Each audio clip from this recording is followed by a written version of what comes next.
So I'm going to go ahead and get started. Not quite everybody's back, but hopefully they will be soon. If you want to mute yourself, feel free to. Otherwise, I can mute everybody. But this session is 0 to ring or record in 60. So as I mentioned, one of the things that my choir has done is we get together and rehearse and play the next day. So we never have more than one rehearsal for anything, which lends itself pretty nicely for COVID purposes. Um, So I chose a 12 bell piece, and it's out of the Jason Krug. Well, maybe I should wait. It's in here someplace. So first things first, before rehearsal, this is what the conductor should do, or the director. So a couple things that you should think about to preempt getting to rehearsal. It's going to help you when you get there. First of all, is music selection. Obviously, figuring out who's going to be able to ring, what music's going to work best for them, etc. Spending some time in music selection, what's appropriate for the Sunday or the event. And then making bell assignments, always a fun task to do that and figure out who's going to be ringing what. Those two things are pretty important to have done, hopefully before you get to your rehearsal. Score study. Uh, one of my choirs said one time, choir members said, it'd be really great if we could get the music, more than a couple days before rehearsal so that we could spend time with it. And I went through the whole litany of everything that has to happen before I can even get to score study, with getting, themes from the pastor and all, figuring out who's going to be ringing and everything else. And they're like, oh, we had no idea you did all this. And I'm like, yes, you wouldn't believe how much time I spend in score study to be prepared for our rehearsal and for directing. And I think that's probably the most important thing that we as conductors do is score study. And so that's really the focus of this session is score study. How do you study your score and then deliver the knowledge that you've gained? How do you deliver that knowledge to your ringers to make them as successful as possible, especially if they're not really strong sight readers?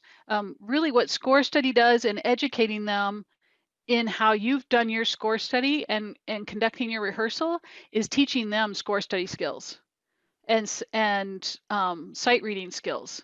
Because once they get the pattern of kind of what you're doing and how you're doing it, they'll start to do it preemptively. And if you ask them questions along the way, then they're going to start looking for those answers before you ask the question because they know it's coming. And so they'll be looking to answer that question. They'll start doing score study and they'll become better sight readers because of it.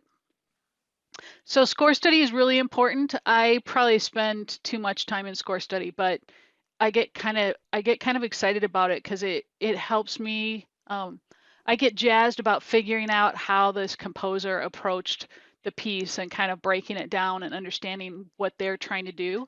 So it's kind of cool. And I'm not a really strong music theory person. I have some basic music theory, but I could not do what Kathy Mockelbus does, for sure.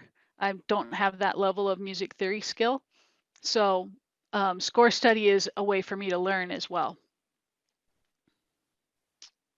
And I have to say, And the third one is communication. So there are multiple things that you need to communicate. As a conductor, you're communicating to the church, whether it's pastor or the secretary, whoever's doing the bulletin, communicating what your intentions are, what music you're playing, etc. Where in the service there's a communication that needs to happen there, that whoever makes that decision about where in the service you're ringing, that needs to be that communication needs to be had. Also communication with your ringers, communicating to them the things that they need to know before they get to rehearsal. And that can be really helpful. You can take advantage of that to do a lot of things. So before rehearsal for your ringers, what are you communicating to them? First of all, I like to communicate to them what their bell assignments are. For my ringers who aren't stuck in their 2 bells forever, they need to know which 2 bells they're ringing this week or this month or whatever the case is. So communicating to them what their bell assignments are, distributing music if possible. So if you have the capability to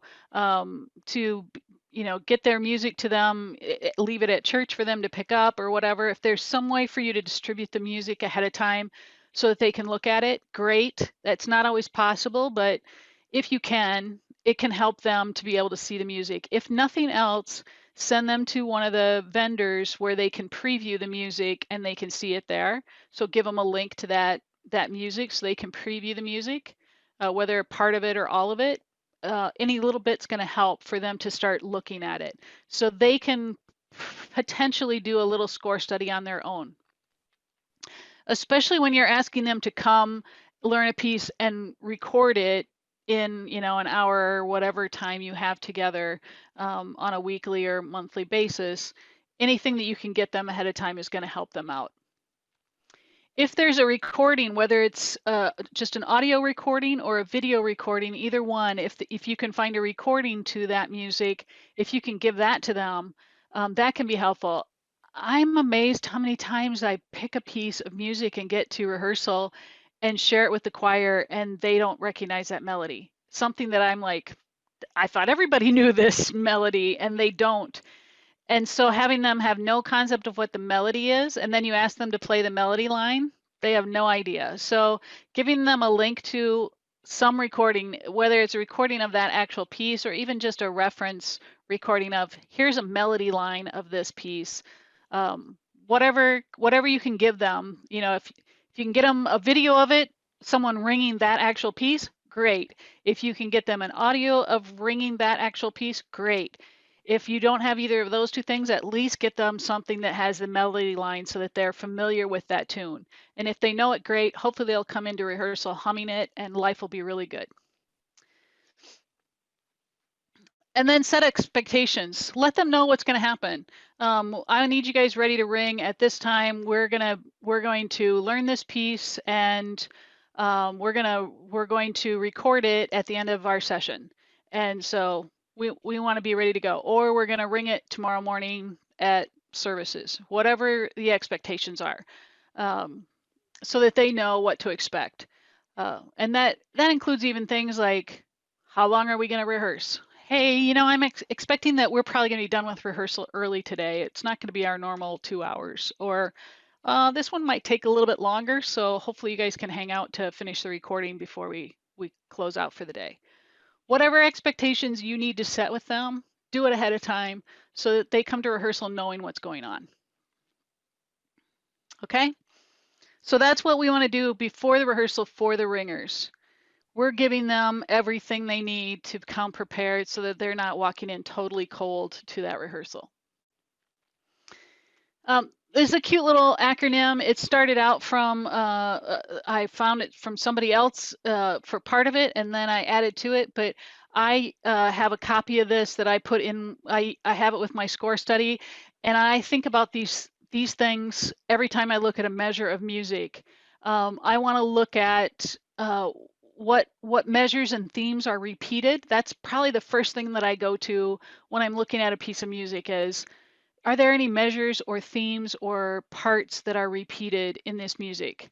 Because that means if I learn it once and then they look at another section of it, they've already learned that, they can play it again right away. So I can cover multiple measures or multiple sections at a time if it's repeated. So I love it when I can find themes or measures that are repeated. Another big thing is articulations, and we have a lot of them in handbell music, from let vibrates to thumb damps to swings to dynamics, all those articulations of the things that we do with bells and letting vibrate and damping and so forth. I probably overdo it in educating my ringers. Pretty much every time we have an LV, I'm asking them, what's LV mean? And when do we start and when do we stop? And who's LVing and all that kind of stuff. What does TD mean? And I have cue cards for those things. They learn them in base camp, but then we reinforce them every time. And I also demonstrate all of those things when we're in rehearsal. If I'm asking them to do a swing, I'm going to demonstrate for them how I want to execute that swing. The other thing that you'll all learn about me very quickly, and we'll be covering more in the last session today, is I'm pretty strong in in my passion for ringing healthy and ringing ergonomically correctly. And I went through the accreditation for level 1 ringing techniques because I am so passionate about it. And it's pretty, my ringers are pretty knowledged in ringing techniques because I'm reinforcing it constantly. And I can tell you, and he's probably within earshot, but it's really embarrassing when you go to a concert of, you know, Twin City Bronze or whoever, and your husband leans over and goes, that second ringer from the left doesn't have very good technique. And I'm like, shh, you know, that's for us to know, but the rest of the audience doesn't need to know it. We can talk about it on the way home. Or he'll comment that somebody has really good technique. So he's become very aware of technique as well, because I am constantly reinforcing that with my ringers. If you are not confident in ringing techniques, I'm going to share some basic ringing techniques in our last session today. But I would also encourage you that Michelle Sherrick has a ringing techniques DVD available that you can purchase, and she goes through every one, and she is the queen of ergonomically correct ringing techniques. So I would strongly encourage you to get a copy of that if you do not have it or if you've not been educated in ringing techniques.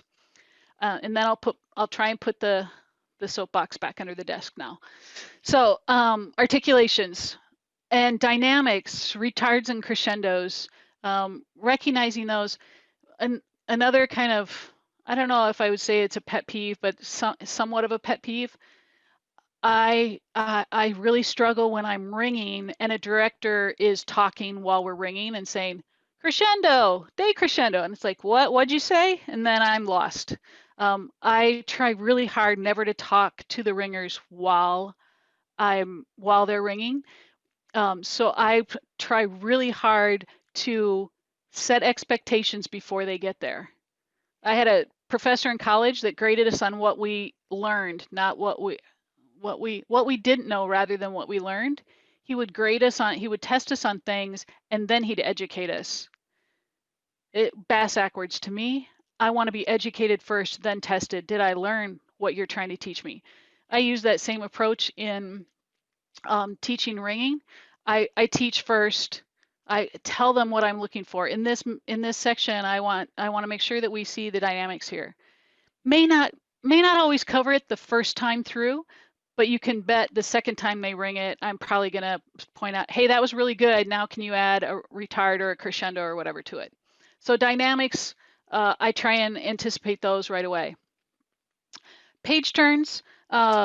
Most of the 12 bell music doesn't have page turns, and the piece we're doing today does not, but I'll over rehearse a page turn. I want them to basically have it memorized. I want them to know what bell they're putting down, who's if in the days of sharing stands, who's turning the page. But in today's world, I would say if you have a page turn, I want you to know which bell you're putting down on what beat and what date, where you're turning the page and what beat you're picking your bell up and when you next ring, and be able to count through that whole process. A lot of people can't. They get lost on the page turn, which they turn the page and they forget to count. I think one of the important things is when you're doing page turns is that you have a plan. You set it down on beat 2. You set your bell, your left hand bell sets down on beat 2.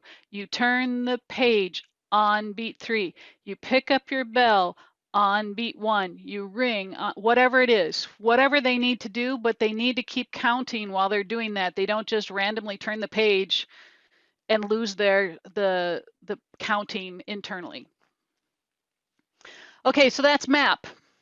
Measures or themes for articulations and page turns. Stars, sections. Where's the melody? Where's the verse begin and end? Is there an intro? Is there an interlude between or a bridge between two verses? And what's the close look like? Break it up into sections, know where those are, know how you're going to teach those. Tempo and key signature is always important. Tempo or time signature really should be in there.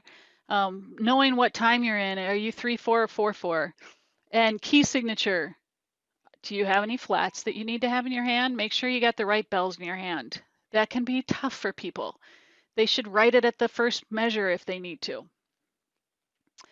And accidentals. Do I have any sharps and flats that I need? Where are they? Where am I going to use them?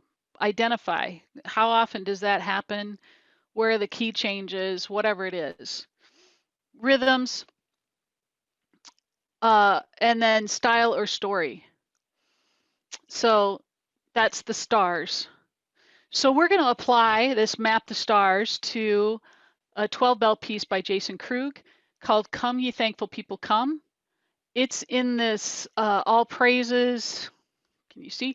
All Praise to Thee, Volume 1 by Jason. If you have not seen any of Jason's 12-bell music, I mentioned it before. It's great music. I could hardly wait for book 3 to come out after getting book 1 and 2. I think I was bugging Jason like every month. I really want volume 2. The nice thing about it is that it goes through the entire year. So there's music that's appropriate for All Saints Sunday, Thanksgiving, Advent, Christmas, Epiphany, Transfig, Palm Sunday, Lent or Holy Week, Maundy, Thursday, Good Friday, General, Easter, Eastertide, Pentecost, and several general pieces. And all 3 have a similar kind of thing. They cover the entire year. So if you need one piece of reproducible music for an entire year, I would suggest you look at one of the Krug pieces. And Jason didn't pay me to say that. I just fell in love with his stuff. There are plenty of other options out there, but this is just one that I had in my library that I could pull out and use. And kind of a funny thing, last week or 2 or 3 weeks ago when Bells of the Lake did their session, I sat in on that, and one of the pieces that they used for their session was this All Praises to the exact same Come Ye Thankful People Come for one of their sessions. I was emailing back and forth to Alana or chatting with Alana at the time. I was like, I can't believe that we picked the exact same piece, but we're 2 different purposes. So if you watch that, the 2 approaches fit really well together. So if you had a chance to see Carolyn directing Come Ye Thankful People Come, you'll have a leg up on the approach to this. So the music is, I did get permission from Choristers Guild to reproduce this music for this session. So there is a copy of it out on the webpage. You can print it and follow along if you want. I have put the measures in the PowerPoint. So again, this is one approach. This is how I would approach this piece. You may have a different approach, but I approach conducting as very much a teaching opportunity. So this is how I would approach it with my choir to make them successful as quickly as possible. If this were in the real world, I again would have given them the music ahead of time, given them a link to watch someone ring it or listen to someone ring it, and I would tell them what their bell assignments were. So my choir will also tell you that if I ever start at the beginning of a piece and have them ring from beginning to end the first time that they see that piece, they would probably all fall over dead faint away, because I very, very, very rarely do that. I almost always start, at least when I'm score studying, I first look at the beginning and the ending of the piece. I had a choir director years ago that said, you know, if you begin together and end together, what happens in the middle, the audience probably won't pick up on so much. So the beginning and ending is the most important part of the piece. So I want them to nail measures 48 through 52 of this piece. So I'm going to start looking at that first. So I'm going to, in measures 48 through 52, there's a couple different things, especially since this is where we're first starting.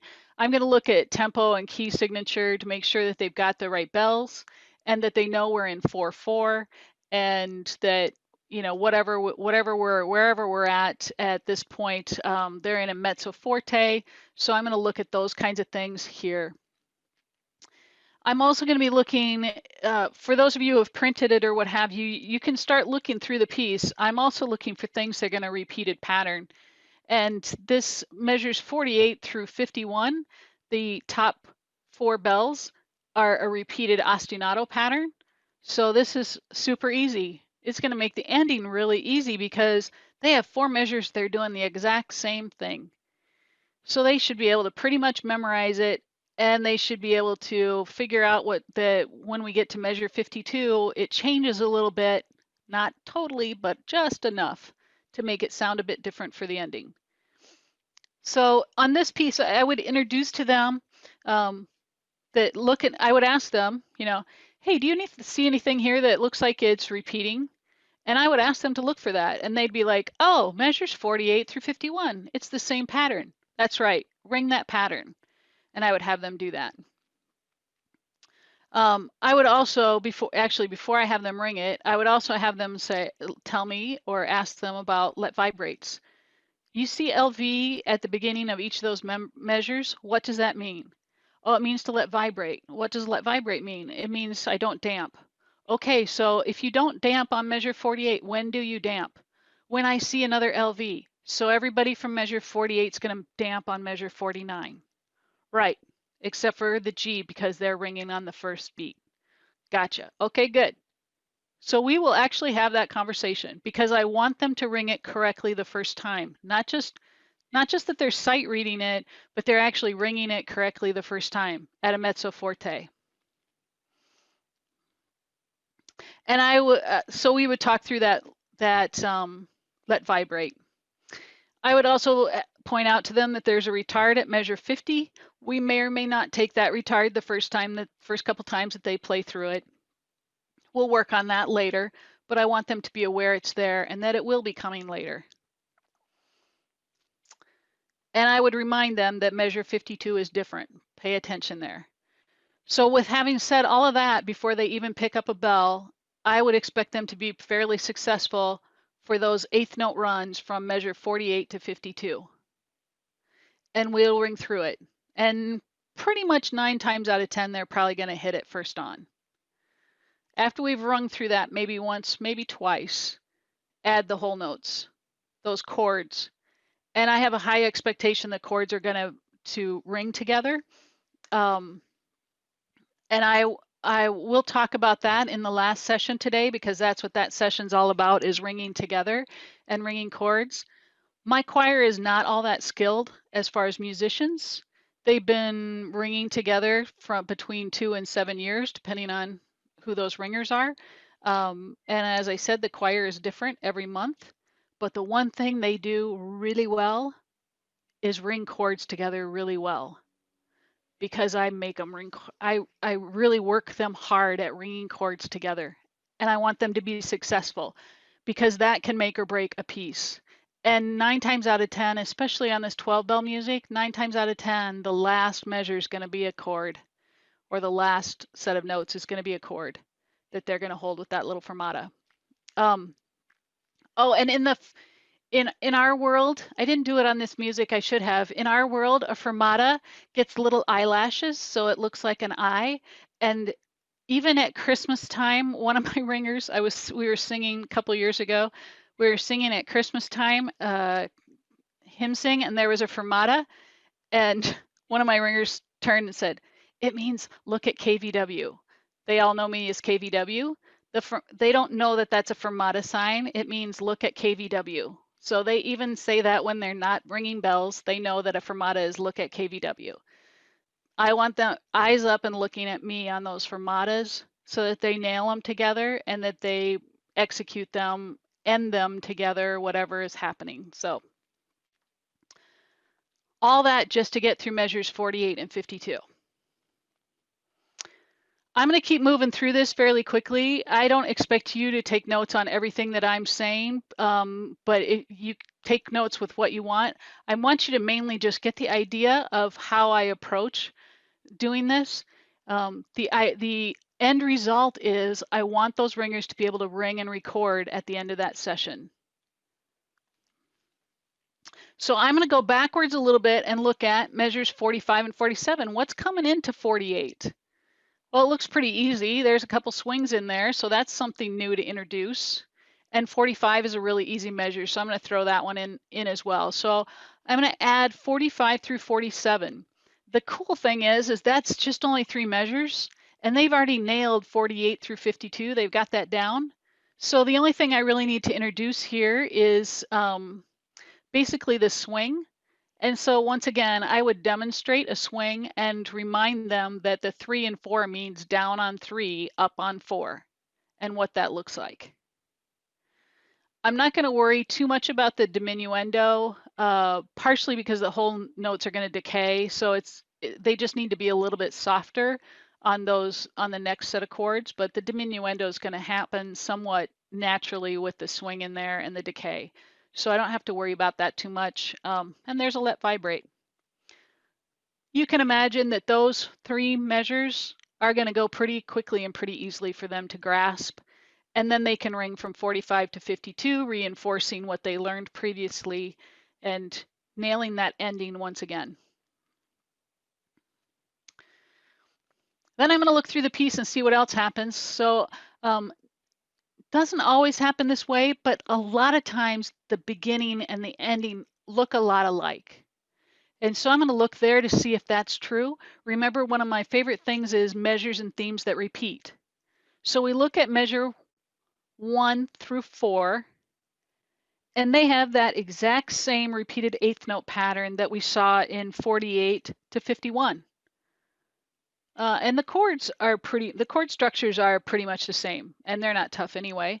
So voila, we've already got another 4 measures that we should be able to play without too much conversation. So I would ask them, look at measure 1 through 4. Does it look familiar? And you can bet that my top ringers up there on those 8th notes are going to be like, oh yeah, I recognize that pattern. I've done that before. Great, ring it. I don't have to talk to them about let vibrates again. I may mention that it's a mezzo piano for the chords down below, but we're not going to spend much time on this. I'm ready for them to ring it. So go. They now have learned 4 more measures without really any coaching at all. So they know the beginning and the end of the piece.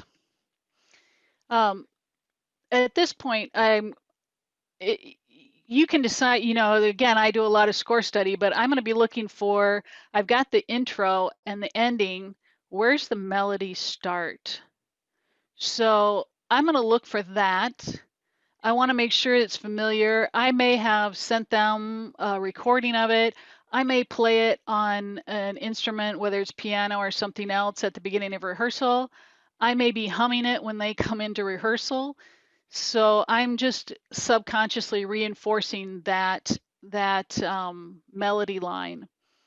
The biggest thing for this piece is the rhythm. And Jason is notorious for rhythms, so that's always one of the fun things to look for in his pieces, is what's the rhythm that is repeated. Bum bum bum bum bum bum bum bum bum bum bum bum bum bum. There's a rhythm that's going to happen there, and I may not introduce it that way. I may have something like. In this case, I may have a little phrase that I use when they come in. I'm so happy I am here. I'm so happy I am here. I'm so happy you are here. Whatever it is. Yes, they think I'm insane, but what I'm doing is subconsciously preparing them for this rhythm, especially if you have ringers who don't have heavy music skills and they don't count notes very well, measures very well, or rhythms very well. That's going to help them if they have that little trigger in their head to help them with those rhythms. So I chose measures 35 through 36 that almost everybody's going to ring that rhythm. And I would use that maybe even as an exercise to warm up the choir before we get started. I may just take those 2 measures and copy those and present them to them as an exercise to get started ringing, and have them ring it at different volume levels or something, ring it pianissimo, now ring it forte, now ring it mezzo forte. I may have something like that I do with them. Again, just reinforcing those rhythms before we get to ringing. So all of that is done before they even start picking up bells. and I'm doing all these subconscious things for them. So 35 through 47, we see that rhythm a lot. There's a couple of exceptions. In measure 38, we've got a 16th note run on beat 4. So I'd want to make sure that that my A6, G6, F6, and E6 are prepared for that, and that they're hitting that 16th. It's the only place it shows up in the whole piece, so it's a little bit unique. And it's a descending pattern that I need a crescendo on. So I might spend a little bit of time with those couple ringers, making sure that they nail that and they're prepared for it. Give them 3 and ring it. Measure 38, also the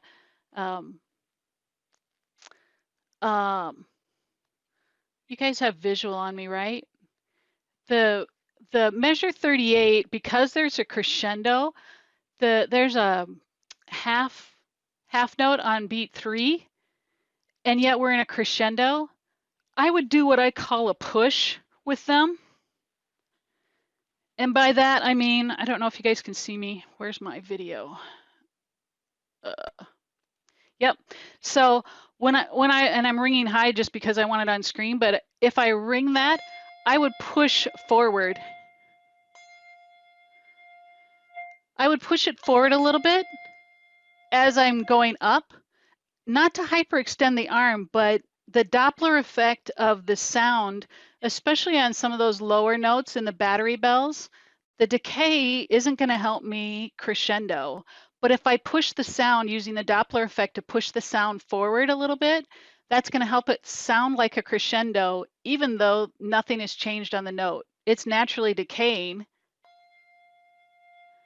I don't know if you can hear that on my mic because my mic is on my face, so it's pushing away. But if I was pushing into my mic, can you hear that? It's going to sound louder because you're pushing it towards the audience. So that's what I mean when I say push the sound. On chords, especially at measure 38, it's crescendoing. So that's a trick that I would use to help push the sound to help that crescendo, especially because the 16th notes are a descending pattern, and we tend to get softer as we descend. So I'm trying to do everything I can to increase the sound as we move through the last 2 beats of measure 38. And the last thing in this section, well, a couple more things. So our rhythm change, the R for rhythm, there's a rhythm change in 40-42. It's almost the same. It starts the same, but it repeats bum, bum, bum, bum, bum, bum, bum. So that ascending line, the top line of measure 41 has a different rhythm than what we've seen. So I may have them ring just that top line to make sure that they're getting that rhythm correct, and then add the quarter notes underneath it so that they understand that they're not on don't let the quarter notes influence you. They're not ringing at the same time as you. You have a different rhythm. Make sure their rhythm is solid first before you add the quarter notes so that they don't drift towards the quarter notes. Again, if you don't have really strong musicians, they're going to tend to drift to the norm, and they are not the norm right there. So we've had a couple rhythm things. We've had the rhythm with the articulation and the descending dynamic in measure 38. We had a half note push, which is an articulation, and we had a rhythm change in 41. The last thing that I would note to them is that we're going mezzo forte to forte through this section, and we're going to end up 45 is not on this slide, but at 45 we're back to mezzo forte, I believe. So a couple things happening. Last but not least, we changed our articulation for our let vibrate in measure 37 and 38. This is another version of when do I stop let vibrate. In this case, it's the R. I ring value starting at 38, so I would make sure they recognize that as well. I would have done that earlier before they rang those 16th notes, etc., but I forgot. So That's everything. So there's a lot of, it wouldn't take me this long to tell it to them because I wouldn't explain to them why I'm having them push. I may explain, but I may not. I may just ask them to push. I may have them push and then tell them the reason why I had you do that is because the sound is crescendoing there, and the only way that you can force that sound to crescendo is to use the Doppler effect to move that sound forward out to the audience or congregation. So I may explain it to them after the fact. I may have them do it first and then explain it in that case, because they'll hear it. Okay. Once again, I love things that repeat, so I'm looking for the repeated measures. So I'm going up to measure 15 is identical to measure 35. Crazy, huh? I love it when a composer does that because it makes my job so much easier. So measure 15 through 22, I'd say, hey, take a look at measure 15. Does it look familiar? Yeah, it starts out familiar. Where's it stop? It's familiar until about 22. And then there's some little things that are different, but most of it's the same. Okay, let's ring it. Do we need to talk about anything? We start with a ring value. We've got some LVs in there. We've got our rhythm in there in 17 in the lower notes in the battery. And in 19 and 20, the rhythm is there. But it's a rhythm they've already seen. We've already reinforced it with the entire choir because they almost all rang that rhythm previously in 15 and in 35. And so 35 and 36, I believe it was. So we're all good. 22. Oh, the other conversation that excuse me, before I say go to that measure, the other thing, the conversation I would have here, because of some of the articulation and things going on, I use the term cake and icing. Who's the cake and who's the icing? Cake being the melody line. Who is the cake? Who's the main attraction? And who's icing on the cake? Who's adding the bling to it? Well, for example, in measure 17, we can see the rhythm is there in the battery bells. That's going to be cake. That's going to be melody. And the eighth notes up on top are going to be icing. The reason that we have that conversation is because I need to hear cake. I don't really need to hear icing. I just want a little bit of icing. Too much frosting is not a good thing. So I want a lot of cake and a little bit of icing. Usually works pretty well to have that kind of a conversation with them. Oftentimes they can't pick out the melody, so asking them where the melody is lost on them. So cake and icing is the way that I do that. Okay, measure 22. There's a swing. We've already had a swing. I just want to point it out to them so they're prepared for it. This time it's on beats 2 and 3.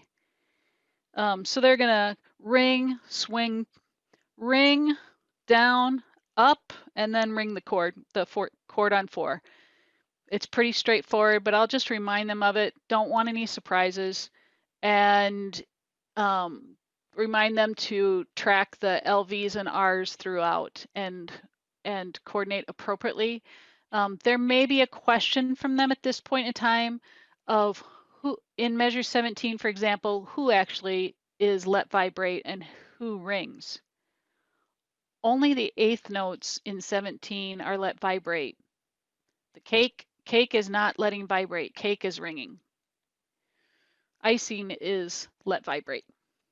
And that's another clue for them too of what's cake and what's icing. Let vibrate is icing. Keep it quiet. Just need a little bit. Okay.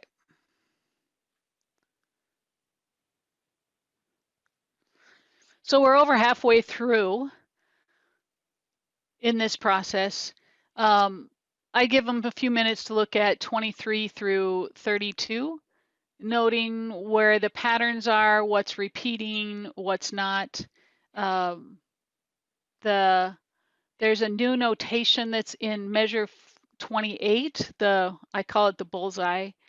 It's another version of stop, stop, let vibrate.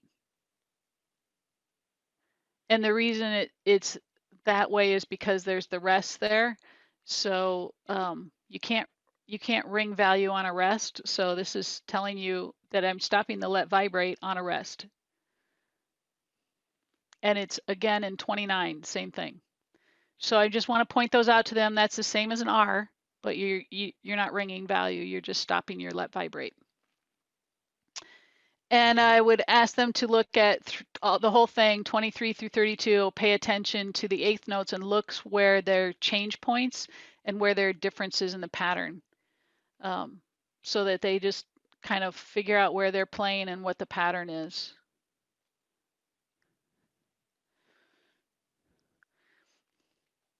We have two measures on page 2 that we haven't looked at yet, and that's measures 33 and 34. We have not put that glue in to connect those to measure 35 in the ending that we saw earlier. So we would look at those. 34 has a unique rhythm that we haven't seen before. So we may tap that, we may, sing that, we may do something to make sure that the G5, B5, A5 have that rhythm. And I would have them play that first before we add the quarter notes on top, again, to make sure that they've got it rock solid before they start getting swayed by the quarter note pattern. And the quarter notes, we don't want them to ring too loudly because we don't want them to sway the pattern to them. So we would take a look at that. There's also a crescendo there. So again, the eighth notes are going to need to crescendo as they're descending. So when I have them ring that, I would when we're working on that pattern, I would also have them get that crescendo going. And I would use the same push technique for the eighth note chord, or excuse me, the half note chord at the top. Push that chord forward so we get the Doppler effect to give it a little bit of a push on the crescendo as it's decaying.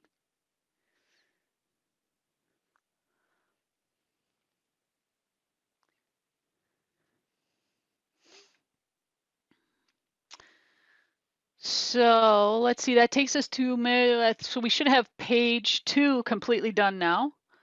And so I'm going to go back to page 1 and see what's left there. Measure 13 and 14, pretty simple after we've seen 33 and 34. So I would have them run that. Nothing new here. They're mezzo piano, which they never want to play mezzo piano. So I would remind them of that. We're at mezzo piano here. Don't get carried away. Watch your LVs and Rs. And we've got we do have a couple of accidentals with the B naturals in there. So the thing here, the conversation here is also icing and cake. The melody is moving from stems up to stems down and back again through here. So we talked about cake and icing, which ones are which, and make sure that they know. So we'd look at those things, the articulations for dynamics and our LVs and Rs. All the hard parts are done. Now we get the last easy part. This is the last bit, is measures 5 through 12. The first introduction of the melody starts at measure 7. Before that, we have a big long chord with some nice little icing on top, little repeated pattern. And that repeated pattern is going to carry over to measure 7. And then we're going to introduce the melody at measure 7, starting with the A5 on beat 1. And it's piano, which means the eighth notes have to be really quiet because that icing can't be overpowering our cake at measure 7. So measure 7 through 12 is the melody, stems down. And we all know that the battery bells tend to be a little bit harder to hear anyway. So even though it's piano, I may ask them to ring just a little bit heavier because they are cake. But encouraging the eighth notes to remember their icing.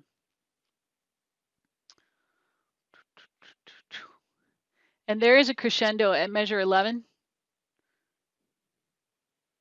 So we're going to build a little bit on that as we head to measure 13. So final thoughts. I'd have them play the whole thing from beginning to end, reminding them of any dynamics or any places that they had a little bit of a difficulty with, just to watch for those, be prepared for those. All of these things, I don't just have them ring that measure. I have them ring whatever measure we're working on. And if we've had the follow-on measures go, I'd have them carry over to that. So they're already tying things together as they go, and they're reinforcing behavior, replaying things they've already done so that they aren't forgetting that as they go. So we take it up to tempo, remind them of any dynamics that they need to have, etc. Another thing that I'm big about is storytelling. So one of the S's in our stars, our last one is style and story. I may share the story at any point in time during the whole process, but at some point in time, I'm going to share them a story. In this case, my story is for come ye shepherd, come ye thankful people come. I'm imagining that you're out in the field finishing your harvest and you hear the church bells ringing in the far off distance. So they're quiet and you are beckoned to come and be thankful for what God has provided for you. So it takes you a while to get the family all gathered up and headed to church, but at measure 34, you're getting closer and the bells are getting louder. And at measure 39, you're actually at church, so you can hear all your neighbors praising God and singing loudly, because that's pretty much the pinnacle of this piece is measure 39. So I want them to be nice and loud at measure 39 and know that everybody's singing with them at measure 39. And then at 46 through 47, we're leaving church and we hear the tower bells swinging and we're on our way home and the bells are getting harder and harder to hear. So I would build that whole story for them as we're going at some point in time. I'm a very visual learner, so for my visual learning people, I'm going to give that storyline. And when they ring it, if they're not, if we're a little too loud or a little too soft at different places, and I need them to change, I'm like, you're a little bit too close to church yet, or hey, we're at church and this is the final moment. I want to hear some praise and thanks to God. So I'll use the story as a way to prompt them to react to what's going on in the piece and help them build that story, because they need to be able to tell the story verbally or visualize the story to help it come out musically, because that's the story we want to convey to the congregation. So the high point, as I already said, was measure 39 through 45. I want to make sure that they very clearly know that that's the high point and that's my expectation. We should have a lot of cake at measure 39 and 45, and we can pour on a little extra icing at that point in time, maybe too. So text, not particularly on this piece, but on some pieces, there are times when it's helpful for rhythm purposes or other things where my choir will write the text, write the words actually in their music, so that they remember that's what's happening at that point in time. So that can be helpful. Some people like to do it. It's not necessary. Before we do our final recording or whatever, I would talk through the whole piece again. So if this was if we're getting to record, I would just have them visualize it and walk through the whole thing before we do that final run through to record. The nice thing is in this piece, there's no page turns or there's a couple of accidentals. I think I pointed out some the B naturals are always B naturals in this. Never mind. So there's no accidentals. So I would map that out for them if there were, to remind them of, have you marked your music? And I think the other thing about marking your music is not only do you need to mark your music, but you need to believe in your markings. I'm notorious for marking my music, and then when I get there, I'm like, I don't look at it. I don't pay attention to it, either because I wrote too much or because I just don't think it's important, but I don't trust my own markings. I put it there for a reason. I should probably read it or pay attention to it. If you did have any page turns, great time to, are we having trouble? Oh, did everybody lose me? I can hear you, Karen. No. Well, Alana lost me, so it must be her. So I'm going to continue on. Sorry. because we're almost done. So, page turns and ending, 2 great places for memorization. And you don't need to memorize a lot, usually just a few measures. And be deliberate again about page turns and so forth. So I would walk through that as well. That is how I introduce to my choir. She says it's on her end. She's right.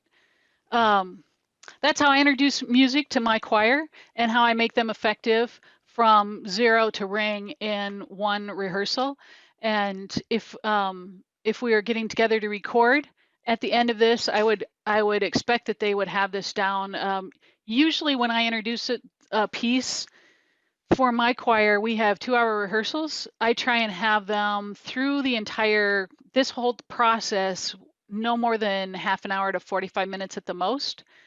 Being able to run through it a couple times before we take a break. So they've rung from beginning to end a couple of times, then we might take a break, then we'd come back and polish it up, re-hit any places that we needed to, or prepare for recording if that's what we were doing. So if we were recording, I would say probably an hour and a half or 2-hour rehearsal.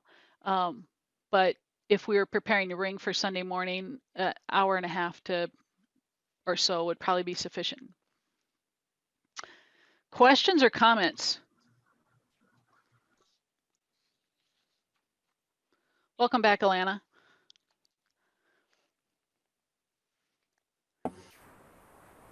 Karen, are you saying your recording would take about an hour? I can't hear Darcy. Hang on. Do I have you guys muted?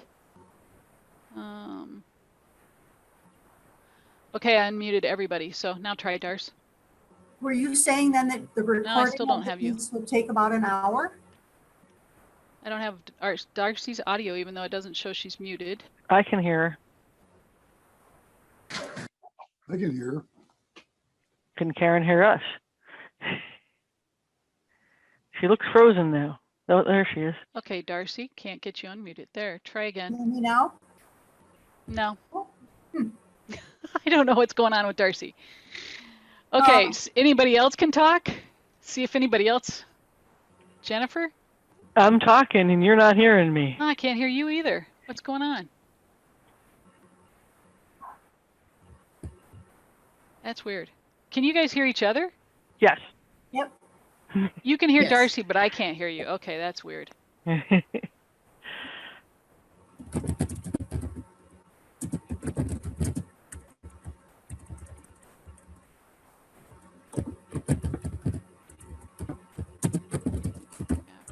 mean, Darcy, I think what she was saying is just rehearsing for a church service, the whole process takes about an hour and a half rehearsal. But if you're going to record, add on another half hour. Oh, this one I've never heard this problem before. Another half hour, okay. Yeah. I think it depends on your recording setup. Right. 'Cause I set up all the recording stuff before the choir gets there. So all I have to do is run up to the balcony, hit record, and run back You down guys and talking direct. amongst yourselves, I hope. Oh yeah. Can't hear anybody. This is so weird. And I can't leave the meet. Well, I guess I.